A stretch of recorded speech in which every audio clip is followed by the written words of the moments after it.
pasar a asistentes. Perfecto. Chao, Marta.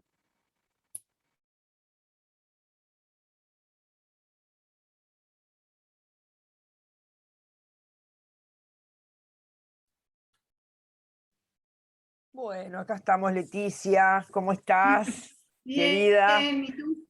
Muy bien. Muy bien. A ver, estamos en hora ya. Ya casi salen. Sí, ¿no? A ver, déjame ver el reloj por las dudas. Sí, son las 15. Ujú. La 1 de Guadalajara. La 1 de Guadalajara. Sí, Perfecto, entonces si nos dan la orden, empezamos. sí. A ver si está Javier por ahí o algún compañero. Sí, ya pueden empezar y ya pueden compartir. Genial, buenísimo. Bueno, entonces aquí estamos. Bueno, muy bien, buenas tardes, buenas mañanas para Leticia, que está ahí en el mediodía.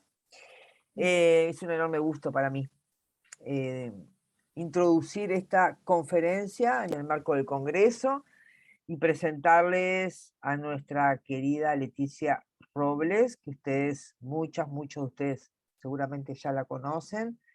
De todas maneras, quisiera hacer una muy breve introducción a su trayectoria, que seguramente estas son apenas unas palabras. Leticia es doctora en Ciencias Sociales por la Universidad de Guadalajara, en México, y actualmente es profesora e investigadora por esta misma universidad. Su interés es sobre los estudios de familia, cuidado y envejecimiento, utilizando metodologías cualitativas, en especial la etnografía.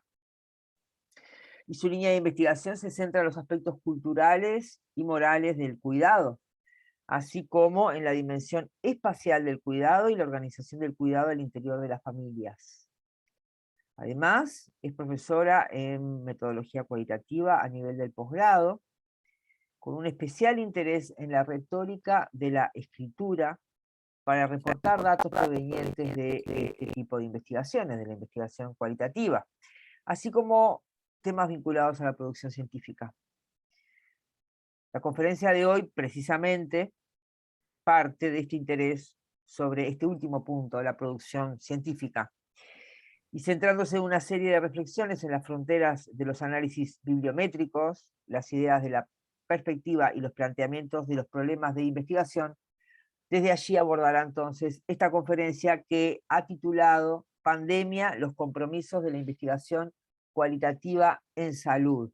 Leticia tiene una media hora para hacer su exposición. Ustedes pueden enviar sus preguntas, comentarios, saludos a través de la sección de Q&A o Q&A o a través del chat del Zoom. Muchas gracias, Leticia. Adelante. Bien. Pues muchas gracias por la invitación.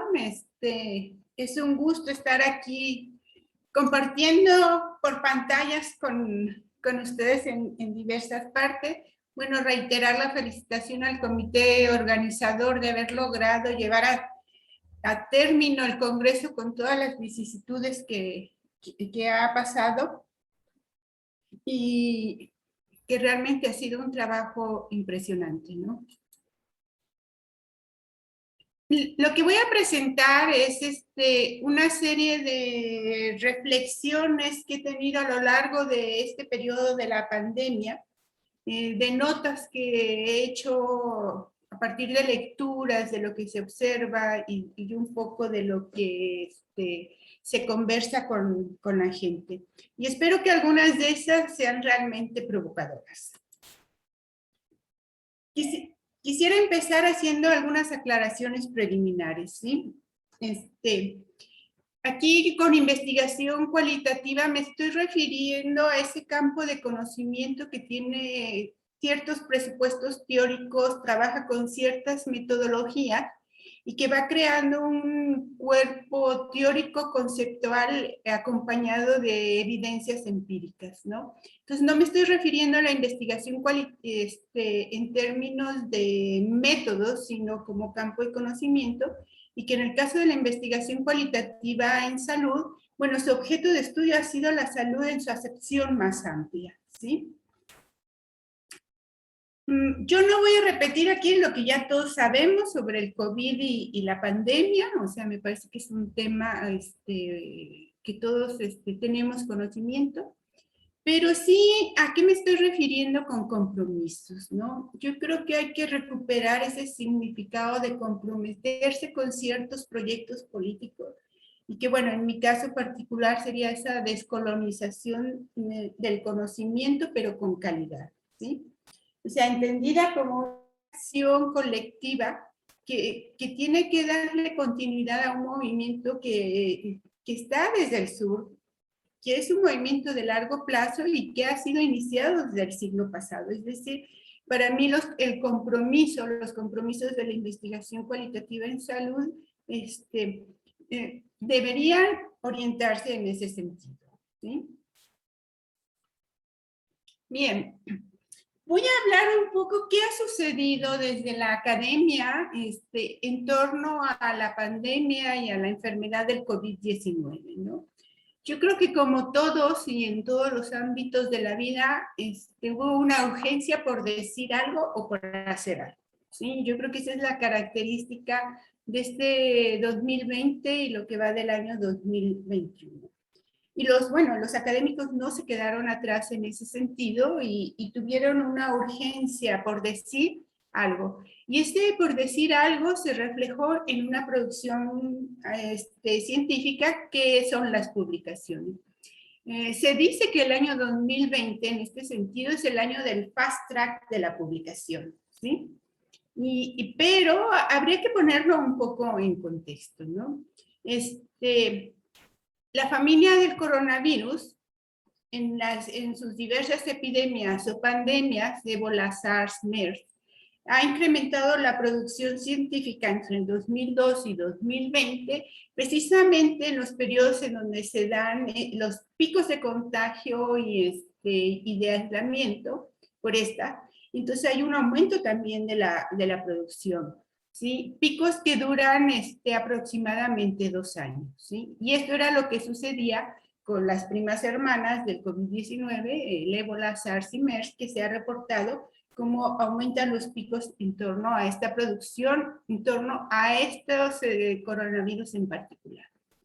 Pero digamos que lo que ha hecho el COVID-19 es acumular la producción de 50 años de todos sus parientes ébola, SARS, MERS, H1N1, ¿sí? En un solo año. ¿Sí? ¿Y eso cómo se refleja? Por una parte ha habido una producción exponencial.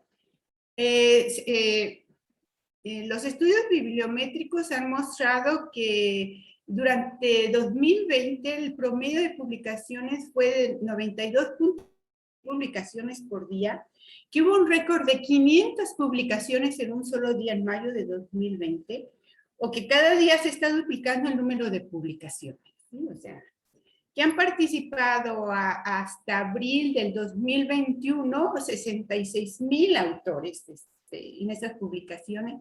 Se han publicado en 2.548 revistas, de las cuales el 31% son los top, y que incluyen a todas las revistas con factor de impacto desde el cuartil 1 al cuartil 4.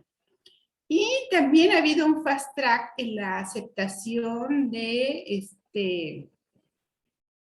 los manuscritos que se envían para publicar. En el caso del COVID se tiene un promedio de 19 días, en algunos casos baja a 9 días, que es muy poco tiempo si se compara con el promedio de días para ser aceptado un manuscrito en publicaciones no COVID, o sea que no tratan el tema del COVID, que oscilan entre 91 y 250 días. O sea, esto ha sido, digamos, impresionante. O sea, hay evidencias de que hay un crecimiento en el número de las publicaciones. Pero también habría que ponerlo un poco en contexto, ¿sí? Hay 2.5 millones de publicaciones sobre cáncer en los últimos 30 años que han acumulado 180,000 citaciones, ¿sí? El COVID solamente en lo que va del 2020 a mayo del 2021, con 70,000 publicaciones en un año, acumuló 500,000 citaciones. Es decir, un número impresionante que pocas veces se ve en la producción científica, ¿sí? O sea, ni los artículos más citados logran eso. Hay 34 artículos que tienen 1,000 citaciones, cuando usualmente las publicaciones que no tienen nada que ver con el COVID tardan 10 años en lograr acumular 1,000 citaciones. Y para un poco contrastar, en el área de la salud pública, el artículo con más citaciones es de 500. Es decir, es cierto, estamos ante una evidencia de que los académicos tuvieron una urgencia por decir algo y lo hicieron a través de las publicaciones, ¿no? Esto no deja lugar a dudar. Pero, ¿qué calidad tienen esta producción científica en torno al COVID y la pandemia? ¿Sí? O sea, realmente la calidad de respuesta o la urgencia de los académicos, ¿de qué calidad estamos hablando? Se dice que lo mejor que hay que hacer es mirar sus patrones de respuesta de los académicos cuando se dan estos picos de aumento de la producción. Y se está, o sea, la idea que queda cuando uno empieza a analizar más a profundidad qué características tiene esta producción, la conclusión es desalentadora, ¿no? Hay una escasa contribución al conocimiento. ¿Y esto por qué lo digo? Por una parte, por el tipo de publicaciones. ¿Dónde aparece el conocimiento? En los artículos originales, ¿sí? Es donde están las evidencias empíricas, es donde hay interpretaciones y análisis. Y solamente el 41% de toda esa producción que se ha dado en torno al COVID y la pandemia son artículos originales. O sea, menos de la mitad serían publicaciones que estarían aportando mínimamente algún tipo de conocimiento. Las demás, el 60%, son más bien opiniones personales, cartas al editor, notas breves o editoriales, en donde se reflejan algunas ideas de teorías o de qué está pasando, donde el punto en común es que esta pandemia ha desquiciado la vida del mundo y que algo tenemos que hacer y que tenemos que dar respuesta, y la academia tiene un fuerte compromiso. Pero por otra parte hay algunas evidencias en los análisis bibliométricos que empiezan a aparecer en esta segunda mitad del 2021, donde también hay muestras de que son de dudosa calidad.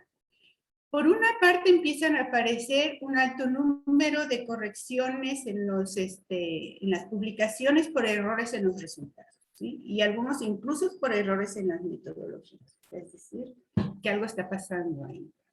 Que hay retracciones y retiro de publicaciones. Sabemos de algunos de los escándalos del año pasado con algunos de los medicamentos en torno a tratar el COVID, ¿no? Que los dictámenes están señalando que hay necesidad de mejorar las muestras y los análisis, pero aún así los aceptaron. Y que ha disminuido el número de dictaminadores por manuscritos, que usualmente puede ser entre 3 y 5, a ser incluso 1 o 2, ¿no? Entonces, digamos, la calidad de la dictaminación disminuye. Y por otro lado, hay una ausencia de la investigación cualitativa. Una ausencia que no es nada novedoso, o sea, no hay nada nuevo durante la pandemia respecto a este punto. O sea, nosotros sabemos que cuando se hacen los análisis de los campos de conocimiento, siempre la investigación cualitativa, y en particular la investigación cualitativa en salud, o sea, aparecen en las áreas, en los clústeres. O sea, los clústeres son aquellos círculos donde muestra el tamaño de la producción comparada en diferentes áreas. Siempre son puntos, ni siquiera terminan siendo algunas rueditas, ¿no?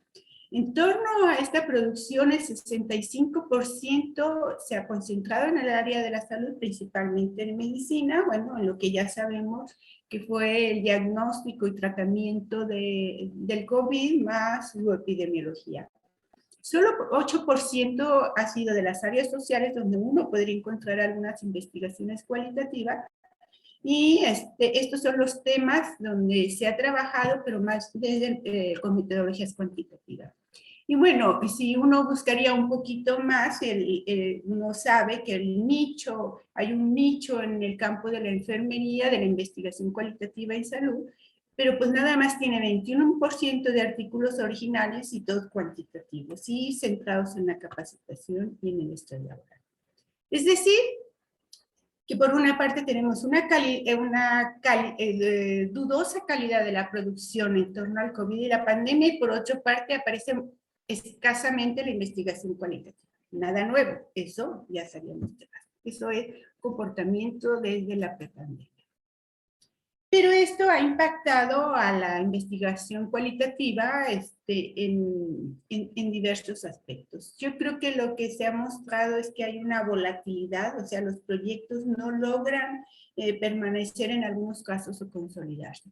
Por una parte hay digamos, las agencias de financiamiento cambian totalmente sus prioridades, se concentran en proyectos que tienen que ver con el COVID o la pandemia, incluso sus aprobaciones son fast track, igual que en los artículos. En menos de un mes son aprobados y los dineros depositados. Y esto ha hecho de alguna manera que algunos investigadores abandonen sus objetos de estudio en los cuales han profundizado por ingresar a otro. Por otra parte, los proyectos no COVID, o sea, los que no tenían nada que ver con el COVID, los que venían de antes, han sufrido una serie de disminución. En algunas áreas se reporta hasta una disminución del 60% respecto al 2019. Pero también, digamos que el asunto de objetos de estudio en torno a enfermos o comunidades han dejado de ser atractivos, ¿no? Y por otra parte, los investigadores han tenido que ajustar sus planes de trabajo ante condiciones de mucha incertidumbre y confusión, sobre todo en la primera mitad del siglo XX. Y finalmente, quienes ya estaban en trabajo de campo, bueno, se vieron atrapados y que tuvieron que tener una suspensión, o no entraron al campo, o incluso no pudieron salir del campo, ¿sí? Pero en este sentido tampoco hay nada nuevo bajo la pandemia. Quienes trabajan en investigación cualitativa en zonas de guerra, estos son, digamos, a lo que se enfrentan cotidianamente, ¿sí?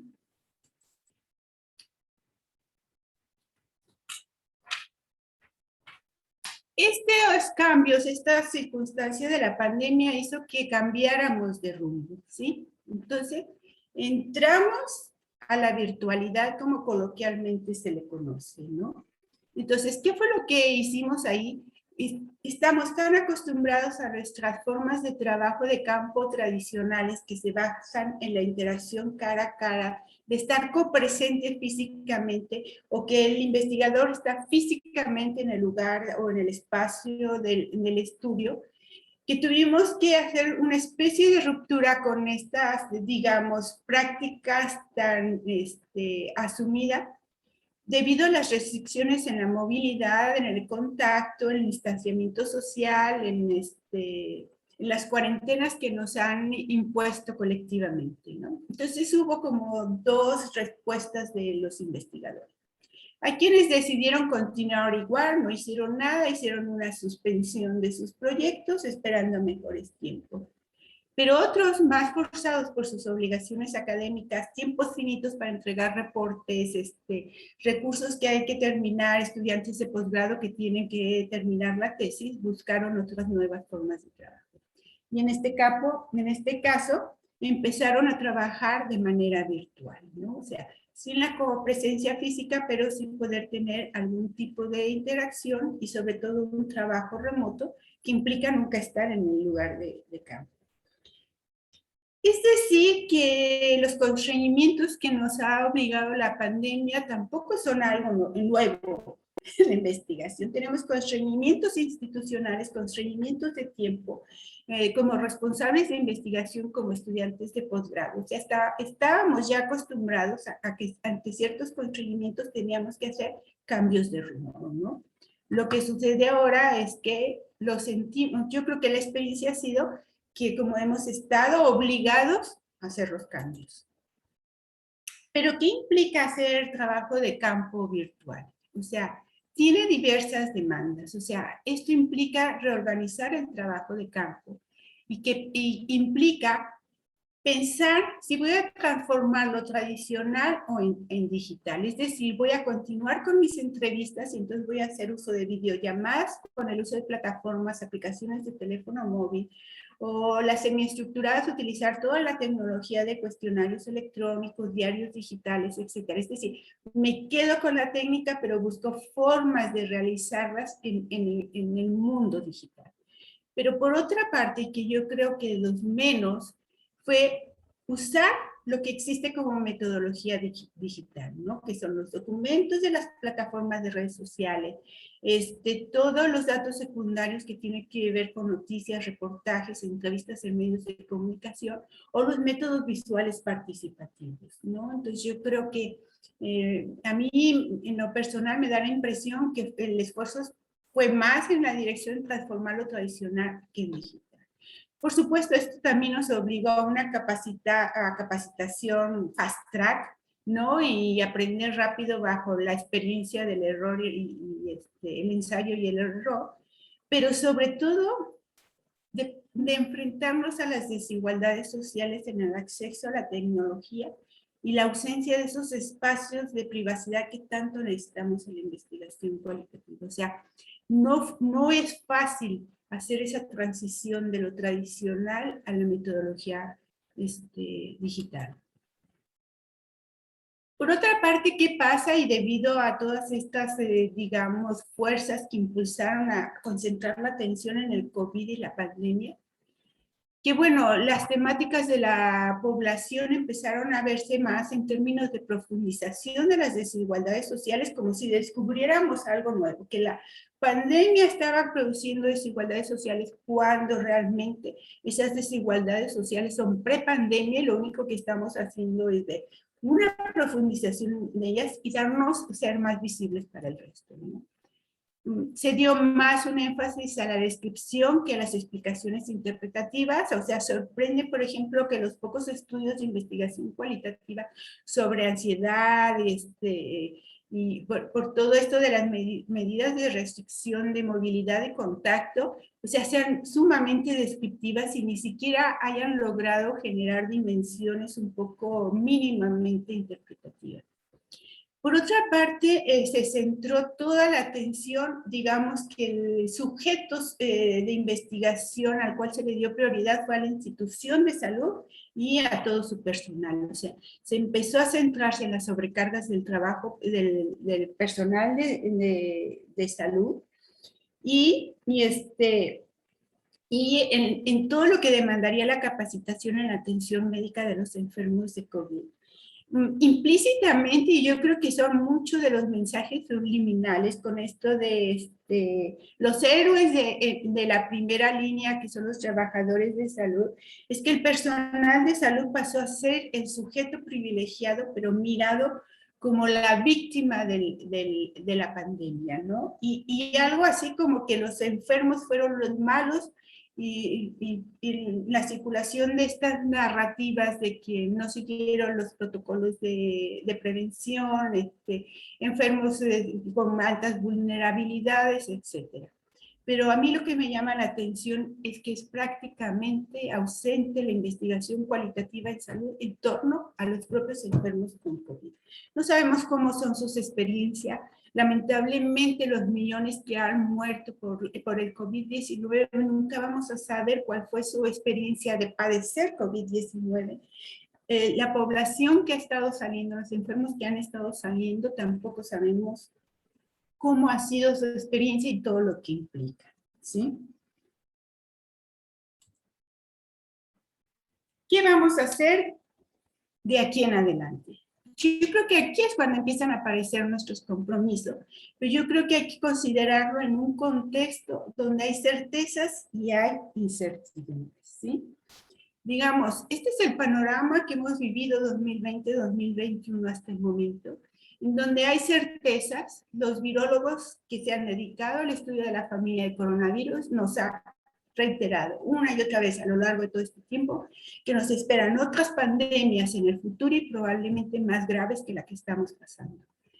Que la famosa normalidad prepandemia es un asunto del pasado, ya no del presente. Y que de la pandemia del por COVID-19 es un proceso con distintas fases. Hay alguien que dice que el COVID-19 de enero del 2020 no es el mismo COVID-19 del 2021, dado que los contextos en los cuales se enfrentaron los conocimientos generados son totalmente diferentes. Nuestra incertidumbre, ¿cuándo va a terminar esto? ¿Y cuál va a ser nuestra nueva normalidad? Yo plantearía dos líneas para el futuro.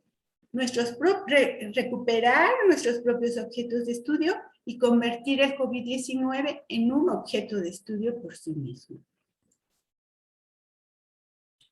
El primer punto, y dado que se ha dado una circulación impresionante de este término de sindemia, que no debemos hablar de pandemia, sino de sindemia, yo creo que el asunto está en que poco se ha planteado preguntas analíticas como objeto de estudio a la pandemia y al COVID-19. Se han planteado muchas preguntas, pero yo creo que no se ha puesto la atención en plantear preguntas como objeto de estudio a la propia pandemia y el COVID. En ese sentido, yo diría que sí, hay que recuperar el concepto de sindemia planteado por difundido por Singer y Claire, ¿sí? Pero en el sentido de que son las sinergias las que están actuando ahí y que son estas sinergias de desigualdades sociales, económicas y políticas de la pandemia, a las cuales debemos convertir en objeto de estudio y analizar cómo funciona, ¿sí? Yo creo que esto tiene un valor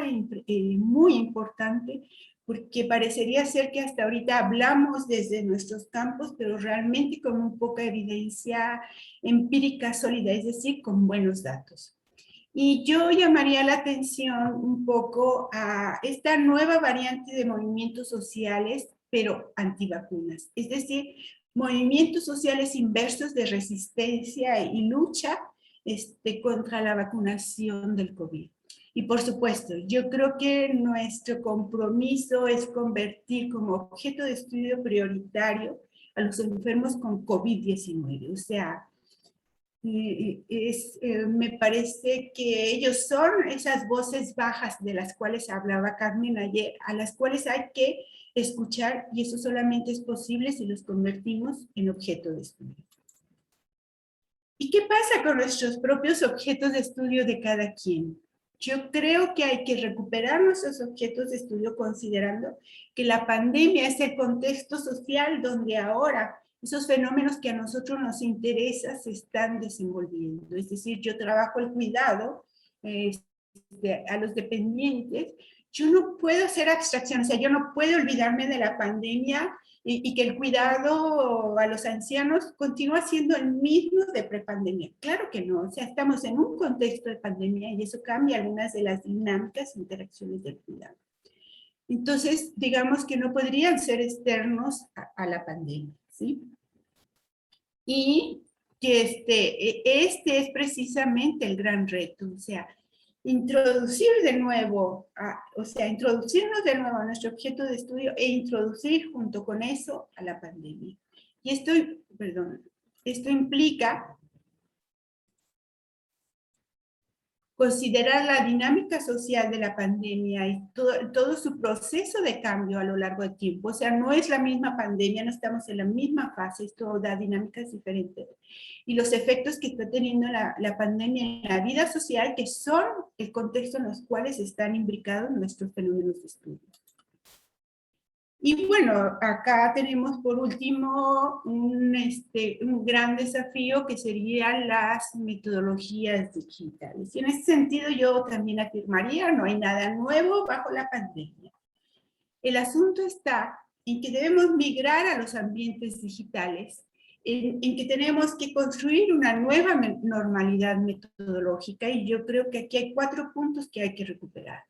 Yo creo que hay que aprender de otros campos. La sociología y la antropología digital, que está presente y desarrollándose desde la década de 1990, ha desarrollado una serie de estrategias, tienen una serie de conocimientos y de experiencias. Recordemos que estas surgen precisamente porque son investigadores con capacidades diferentes, estudiando fenómenos tanto de personas con capacidades diferentes o personas que se considerarían normales o enfermos.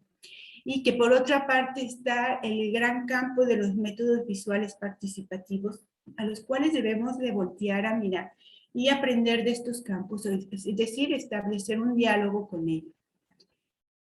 Que vamos a enfrentar nuevas cuestiones epistemológicas con esta migración a los ambientes digitales, sí. Por ejemplo, la eliminación del territorio, que está ligado al tiempo y espacio, en los ambientes digitales. O sea, que no existe esa noción de territorio como lo tenemos haciendo trabajo de campo tradicionalmente, como un espacio en el cual nos hacemos una inversión, y entonces esto implica concebir el espacio en distintas maneras. Bueno, esto nos va a llevar a nuevas cuestiones metodológicas. Que vamos a tener ahora, yo creo, modelos metodológicos híbridos, más no mixtos. Es decir, cómo vamos a combinar metodologías tradicionales con las metodologías digitales, y las disyuntivas a las cuales nos vamos a enfrentar de la exclusividad de algún método, de complementarlos, o del auxiliar urgente, como parece ser que ha estado sucediendo en la pandemia. El otro gran reto que tenemos es la de superar nuestra formación en la monotonía de los métodos tradicionales. Aprendemos a hacer entrevistas, grupos focales, observación, etcétera, pero no salimos de ahí, ¿no? O sea que tendríamos que desarrollar la capacidad de mirar hacia otros lados, incorporar nuestros objetos de estudio a esas dimensiones digitales y utilizarlas cuando el problema que estamos planteando nos lo indica. Y bueno, un tema que yo sé que genera bastante polémica en Iberoamérica son los repositorios de datos cualitativos. Yo solamente quisiera colocarlo en la agenda yo creo que es necesario debatir el asunto antes de tomar posiciones, conocer los pros y los contras, los funcionamientos, las cuestiones éticas, cómo se manejan. Pero yo abogaría porque esta es un recurso, es un almacenamiento y un recurso metodológico que sería permitir los análisis secundarios de datos cualitativos en el sentido de la solidaridad académica, de la preservación de los materiales de campo que se están perdiendo desde la segunda mitad del siglo XX, de la disponibilidad regional dado los constreñimientos en los financiamientos, y de la volatilidad del material de campo que alguien lo tiene y ya nunca más es utilizado por algún tercero o por el mismo investigador que lo obtuvo, ¿sí? Entonces, estas son mis reflexiones, y muchas gracias.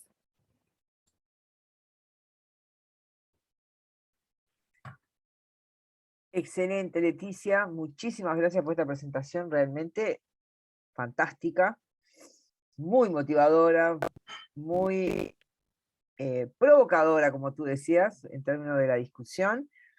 A ver, tenemos una pregunta concreta.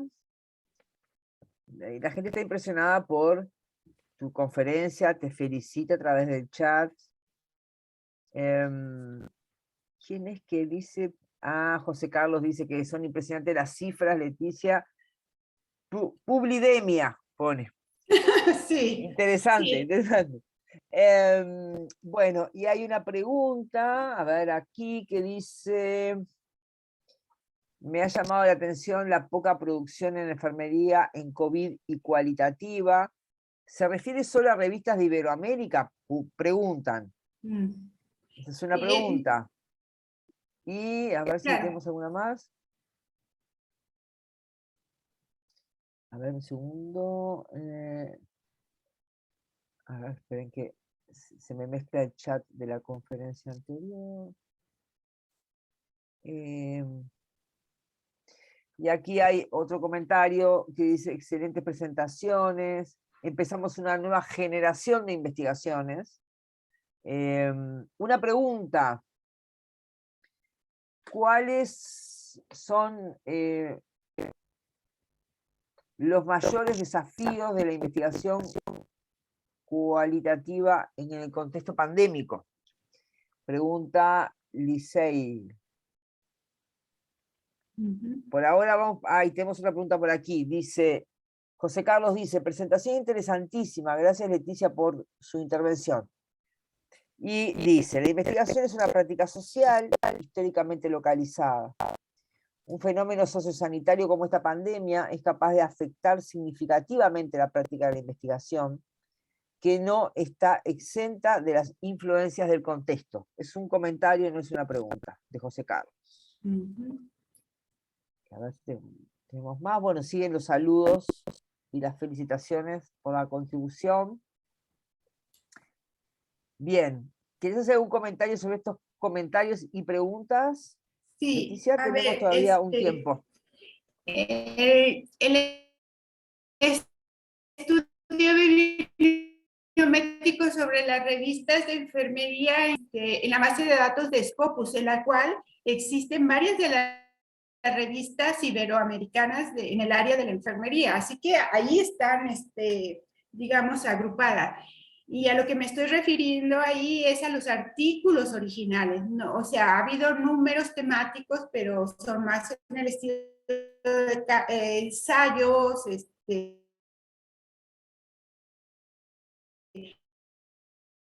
opiniones o editoriales, ¿no? Y sí, o sea, como buscando, diciendo, bueno, a ver, algunos nichos de la investigación cualitativa en salud, bueno, se sabe que el área de la enfermería es importante, ¿sí? Yo sí creo que estamos o sea, somos actores y observadores de una transición en la investigación cualitativa en salud, por lo menos que es el tema o el campo en los cuales estamos compartiendo ahora. Y que no solamente devienen de la pandemia, sino también de lo que venía trabajándose en digamos, en las fronteras de este campo, que tiene que ver con todas estas metodologías digitales, ¿no? O sea, que habían estado presentes, pero que muy pocas veces las vemos. O sea, yo creo que ejemplos de esos fueron algunas de las conferencias que me han precedido, cómo han colocado algunos de estos puntos. Y bueno, tan no digitales no lo somos porque utilizamos programas para el análisis de los datos, utilizamos las cámaras, los videos, o sea, utilizamos tecnología digital. Pero digamos, yo me estoy refiriendo a todo esto que se empieza con, o sea, son metodologías digitales, ¿no? Entonces yo creo que han estado en las fronteras como invisibles, o sea, con un pie adentro y un pie afuera, ¿no? Y que yo creo que esa transición es precisamente esto, ¿no? O sea, creo que estas tienen que venir a ocupar también el lugar central del campo, ¿no? Y empezar a establecer diálogos. Entonces, para mí sí. Y creo que como los jóvenes nacieron con la iPad bajo el brazo, el gran reto va a ser para ellos, ¿no? O sea, esto tampoco es una transición de que al año siguiente, 2023, ya vamos a estar digitales. No, estas son transiciones de largo plazo, pero que creo que a los jóvenes les va a tocar trabajar mucho de eso. ¿Cuáles serían como los desafíos en el contexto de la pandemia? Yo creo que el mayor desafío es recuperar nuestros objetos de estudio. O sea, como que la corriente de la urgencia del COVID, lo que nos ha impactado en la vida personal, profesional, familiar y todo, como que nos llevó a esa urgencia y no a esto que debería de caracterizar al investigador, que es observar, parar, reflexionar y decidir, ¿no? O sea, que pasamos de ni siquiera observar a decidirnos, brincamos todo el proceso, ¿no? Entonces, y hemos dejado mucho de lado nuestros objetos de estudio, o sea, en conversaciones con estudiantes de grado, de pronto casi mitad del doctorado han decidido cambiar por COVID. Y yo digo, ¿y el planteamiento que tenías? O sea, que es un poco esto, recuperar nuestros objetos de estudio. ¿Dónde? la pandemia, o sea, yo no puedo pensar el cuidado abstraída o aislada de la pandemia, ¿no? Entonces yo creo que ese sí es un gran desafío. Bien, Leticia, siguen los comentarios y preguntas en el chat. Voy a tratar de, porque ahora han llegado con más intensidad. Bueno, dice, a pesar de las pocas publicaciones de investigaciones cualitativas, esto es Cintia, dice, aquí en Sao Paulo, en los hospitales de campaña, entiendo que hay un reconocimiento de la necesidad del cuidado sobre el aspecto social y psicológico, una vez que hay mayor, está en portugués, disculpen si interpreto mal, que hay mayor demanda por médicos, enfermeros y fisioterapeutas, fueron abiertas puestos para asistentes sociales y psicólogos. Me gustaría de que comentase ese aspecto de la pandemia. Después dice, dice, presentación muy provocativa, con muchas Bueno, informaciones que nos llevan a reflexionar sobre el espantoso incremento de publicaciones cuantitativas. Las investigaciones cuantitativas su proceso de más complejo en términos de producción de datos y análisis interpretativos tal vez, no, debe querer decir, las investigaciones cualitativas, ahí debe haber un error, por su complejo proceso en términos de producción de datos y análisis interpretativos tal vez comiencen a aparecer más tardíamente. Leticia, ¿concuerda con este análisis? Te preguntan. yo Es voy un a tema de responder, tiempos, digamos, en la producción, ¿no? sí, los tiempos. Yo voy a hablar desde mi campo, o sea, mi área de trabajo, que es los estudios de familia y cuidado. No. O sea, yo encuentro estudios cualitativos, investigaciones cualitativas realizadas sobre el cuidado, con entrevistas, utilizando diversas plataformas a cuidadores, y que han sido publicados con dictaminación de pares y todo. ¿Qué es lo que sucede? Tienen muestras todavía, o sea, dadas las circunstancias, fueron muestras más pequeñas, pero hay análisis hermenéuticos, por ejemplo, que llevan su tiempo, o análisis fenomenológicos, por supuesto, no llegan a esa profundidad que uno esperaría. Pero una característica de estos autores ha sido que son académicos que tienen ya una trayectoria previa con el uso de las metodologías digitales. Entonces, como que la pandemia fue así como el océano magnífico donde nadar, o sea, para hacer este tipo de investigación, ¿no? Entonces, yo creo que se utiliza más como pretexto, como para decir, no, es que la pandemia, o sea, yo por eso digo, eso es el gran reto, o sea, tenemos que recuperar nuestros objetos de estudio. Todavía no salimos de la pandemia, no ¿Sabés sabemos que al cómo respecto de esto, ya que estoy, engancho con esto que estás, hay una pregunta de Consuelo Chapela, que dice, propones que es importante recuperar nuestros objetos de estudio. ¿Qué piensas de la necesidad de construir nuevos objetos de estudio que se refieran a nuevos aspectos de los problemas de salud que emergen o se develan como producto del acontecimiento sindémico COVID? ¿Qué te parece esa claro, o pregunta? sea, sí. Eso es a lo que yo me refiero, que hay que convertir el COVID y la pandemia en un objeto de estudio por sí mismo, ¿no? O sea, realmente lo que dice Meryl con la sindemia es que hay una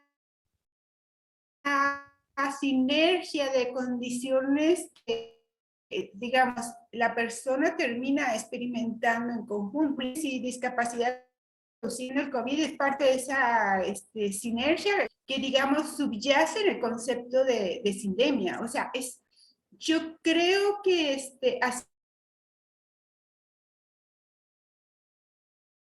así como el ébola, el SARS, ébola, así, quienes están interesados han sido capaces de construir objetos de estudio desde la investigación cualitativa en salud sobre el ébola. Yo creo que ahora es tiempo de empezar a construirlo como tal, ¿no? Y entonces, yo creo que la estrategia analítica sí. Yo creo que la circulación de este término en la comunidad académica sí, pero es recuperar la estrategia analítica que plantean, ¿no? Para la construcción de este nuevo, o sea, estamos ante un nuevo fenómeno que es COVID-19 y a nosotros nos corresponde convertirlo en un problema de investigación, ¿no?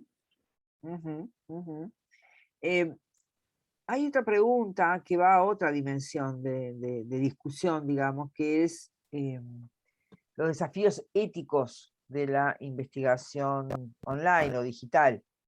Como por ejemplo el lugar que ocupa el silencio del interlocutor cuando no quiere continuar participando de una investigación, de una entrevista telefónica, por ejemplo.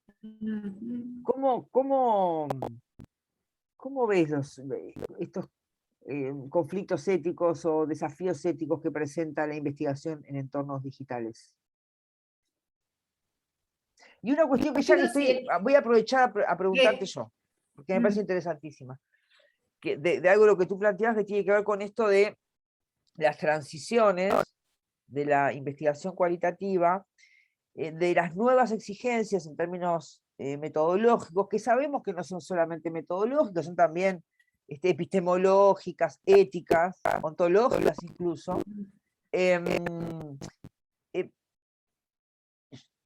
y el cambio generacional, ¿no? De generaciones que nacieron en sociedades hiperconectadas, en sociedades digitales, y que por lo tanto tienen otros recursos incorporados, entre comillas, en su ADN, digámoslo así. Sí. Sabiendo que hay enormes brechas de desigualdad en el acceso a esos recursos. Sí. ¿Sí? Pero culturalmente, en términos de sociedades, estamos hablando de sociedades que tienen esa impronta como un cambio notable respecto a las sociedades del siglo XX, por lo menos de los primeros 70 años del siglo XX. Entonces a mí hay algo que me parece que es un reto adicional, que es algo de esto yo quería pienso plantear la conferencia de mañana, que tiene que ver justamente con Big Data e investigación cualitativa en un contexto de Big Data, es cómo no solamente utilizar las plataformas digitales como parte de las instrumentales de la investigación, con todos los cuidados y recaudos éticos que esto requiere, sino además cómo construir nuevos objetos de investigación que incluyan las interacciones sociales que tienen lugar hoy en los entornos digitales como nunca antes, donde la vida de relación, los significados circulan por los entornos digitales, y hay algo ahí que todavía estamos como un paso atrás de esa revolución tecnológica, digamos. No estamos logrando acompañar o incidir o producir conocimiento específico sobre los modos de producción de relaciones humanas, de subjetividades, de significados en los contextos de entornos digitales, en sociedades como las que vivimos en este capitalismo global, digamos, ¿no? Del siglo XXI. Entonces quería preguntar cómo vos ves esto de enlazar la investigación cualitativa en el campo de los entornos digitales. No como metodología o técnicas sino como objeto de estudio.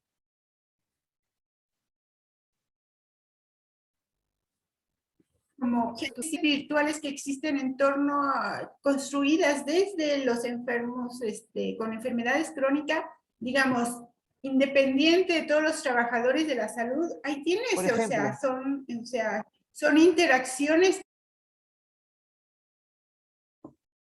que se dan, ¿no? O sea, hay sociales sobre los cuidadores, ¿no? Cuidadores de niños con cáncer, cuidadores con enfermos, enfermedad renal crónica, de cáncer, o sea, digamos, que yo digo que las personas, los enfermos y sus familias han buscado respuestas en este mundo digital, independientemente de si los académicos nos hemos dado cuenta o no de que existan, ¿no? Sino de que, y que las miramos como algo, como miramos el Facebook, ¿no? Para subir notas y ver cuántos nos dan y cosas así, cuando realmente son objetos de estudio, ¿no? Yo sé que en la Universidad de Oxford, en Inglaterra, hay un grupo fuerte en el área de la salud trabajando esto con investigaciones cualitativas, ¿no? Entonces, yo diría que para Iberoamérica vamos, como dices, un paso atrás, ¿no? Y que tenemos que empezar a voltear. Y yo creo que en este sentido quienes tendrían mayores habilidades incorporadas son los jóvenes, a quienes deberíamos de alentar. Nosotros nos quedamos con las metodologías tradicionales, ahí nos formamos, seguimos trabajando, y yo creo que hay que tener esa mente, esa apertura para decir, bien, quieres trabajar el tema que a mí me interesa, pero a ver, veámoslo por el mundo digital, ¿no? Éntrale a y busquemos quién te puede ayudar.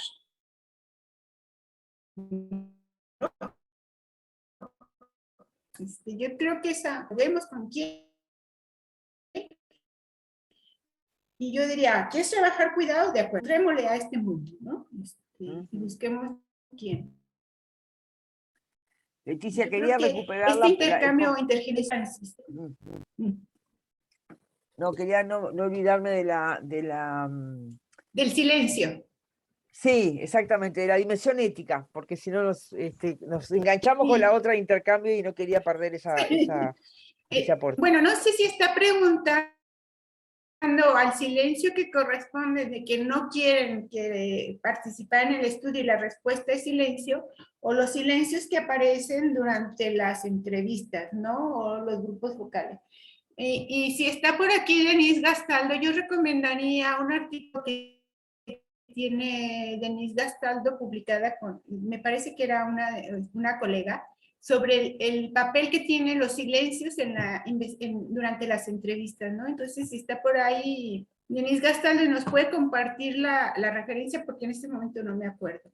Ahora, hay muchos mecanismos por los cuales las personas no quieren participar y no lo expresan, nunca no lo van a decir, no lo dicen de frente, pues, si no nos dicen que no, pero digamos, parte de ese trabajo de campo, ¿no? Aceptar que las personas deciden no. Entonces, la cuestión ética es que tenemos que respetar la decisión del otro, ¿no? Ahí no hay vuelta, para mí, pues.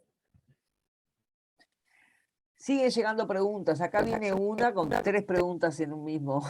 Están conectadas. Es de Mauricio, que pregunta, ¿cuál es tu perspectiva sobre la transición de métodos cualitativos al ámbito virtual? ¿Se retoman los trabajos metodológicos en el ámbito virtual o se traducen los métodos clásicos? ¿Cómo se está dando la articulación de ambas formas, los modelos híbridos? Te pregunta Mauricio. Algo de esto ya dijiste, pero tal vez puedas como profundizar un poquito más. Sí. O sea, yo creo que lo que observamos durante el 2020 y parte del 2020 de investigación, entrevistas, por ejemplo, han pasado a formar parte de o sea, se trasladaron al ámbito digital, ¿no? Las videollamadas, el Zoom, el Skype, el WhatsApp, que se han estado utilizando para esto. Entonces, digamos, métodos tradicionales incluso grupos focales, ¿no? Que se utiliza la tecnología digital para llevarlos a cabo. Pero yo creo que la otra parte que es importante es todas estas metodologías digitales que en el campo de investigación cualitativa en salud quedan en los márgenes, en las fronteras del campo, y que pocas veces volteamos a ver, precisamente porque están en el margen, ¿no? Entonces, como que hay que voltear la mirada para poderlos incorporar al centro de la discusión. ¿Cómo se va a dar la transición? Precisamente esa es la pasión de los procesos de las transiciones. Nunca lo sabemos hasta que termina el proceso, o sea, la trayectoria, ¿no? Entonces, pero en este caso somos observadores y actores de dicha transición, ¿no? Sí, tal vez sería bueno incorporar algún debate específico, ¿no? Algún panel Sí, yo creo que tal vez en el próximo congreso sería interesante tener algún eje específico para la discusión de estas transiciones, ¿no? En particular esta. Claro. Sería muy interesante. Bueno, a ver si tenemos más preguntas, comentarios, déjenme ver. Acá Consuelo Chapela dice, la verdad es que ella había hecho una pregunta, ¿no? Respecto a los objetos de estudio, recuperar los objetos de estudio. que tú ya respondiste o diste tu parecer, pero ella dice, no me refiero a la situación COVID como objeto de estudio, sino todo lo demás que ha sucedido entre 2019 y 2021 que modifica los problemas de salud. Es un comentario que agrega, pero que te lo quería trasladar para... después creo que hay muchas felicitaciones, Leticia, que te las quiero transmitir. A ver, yo migré algunas herramientas. Mari dice, mira, este lo había perdido. Discúlpame, María, ahí está, María Osley. Dice, yo migré algunas herramientas de trabajo de campo a la virtualidad, pero esto tiene su aplicación en los casos que sea estrictamente necesario. Logramos con mis estudiantes de maestría y doctorado, pero con mis trabajadores de las calles y aceras de la ciudad, esto sería impensable y de alguna manera los excluiríamos. Con ellos es en la calle y frente a frente, dice María Garzón, un comentario que aporta. O sea, es cierto, el objeto de estudio determina la metodología, Claro, ¿no? claro, Pero exactamente. yo creo que no habría que cerrarse a que es impensable, ¿no? No, claro, Yo sí, leí habría el que... otro día, ¿no? Que por ejemplo, en Nepal, en las áreas rurales, para conseguir los diarios digitales, lo que les dieron fueron cámaras, aunque la población no tiene conexiones a internet, los celulares no son de última generación, y entonces lo que les proporcionaron fueron Claro. cámaras fotográficas para que tomaran fotografías de aquellos aspectos de la vida de su comunidad y de su familia, habían sido transformadas por la pandemia. Claro, claro. Mira, acá Carmen dice... Sí, claro.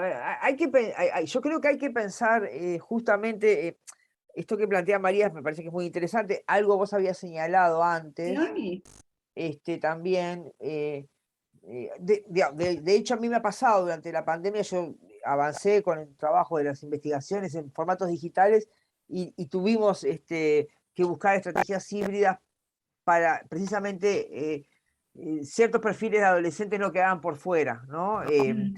Ahora, hay algo que dice Carmen de la encuesta, dice, un dato, dice, los buscadores a veces dejan por fuera la investigación cualitativa. Acabo de ver varios artículos cualitativos en las revistas del Journal of Clinical Nursing y Global Nursing Research.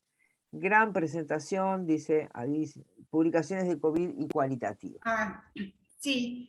He de aclarar que los estudios bibliométricos, bueno, que están apareciendo, por ejemplo, en Symptometrics, que es una de las revistas de mayor prestigio, digamos, realmente son análisis bibliométricos y están llegando ahorita hasta abril del 2021. Entonces es probable que o sea, yo creo que los análisis bibliométricos de lo que resta del 2021 estarán apareciendo por ahí entre abril y mayo del 2022, ¿no? Entonces veremos la otra parte, o sea, es esto que uno de los autores decía, el COVID-19 del 2021, no se, o sea, del 2020 no se parece al COVID-19 del 2020, o sea, este ha sido un proceso, ¿no? O sea, para introducir esta idea de que, o sea, incluso producción científica no es definitiva, o sea, está en un proceso de cambio permanente, ¿no? Claro, hay que verlo con una perspectiva sí, longitudinal, exactamente.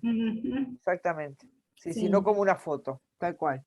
Claro. Bien, estamos casi en la hora, nos quedan un par de minutitos. A ver, creo que tengo un comentario más acá en Q&A, déjenme ver, porque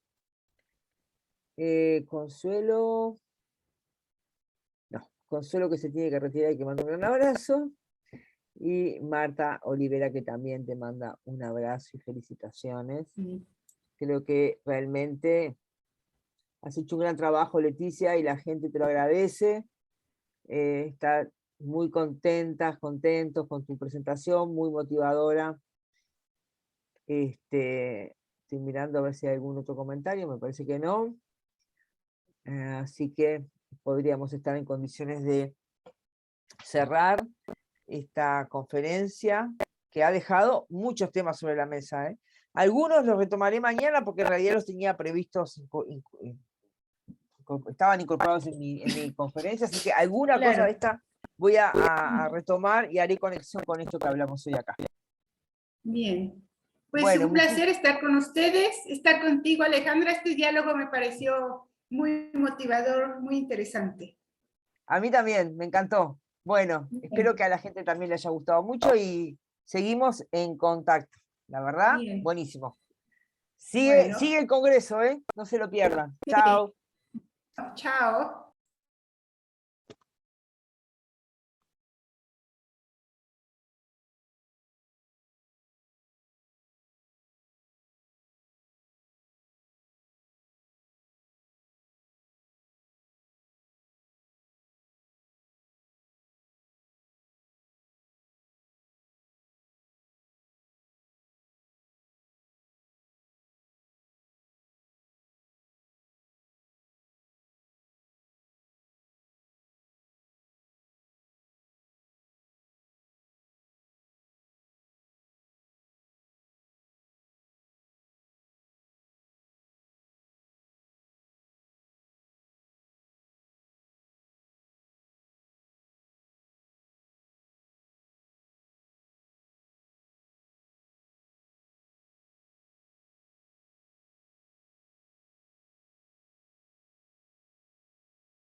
¿28? ¿Este cuál es?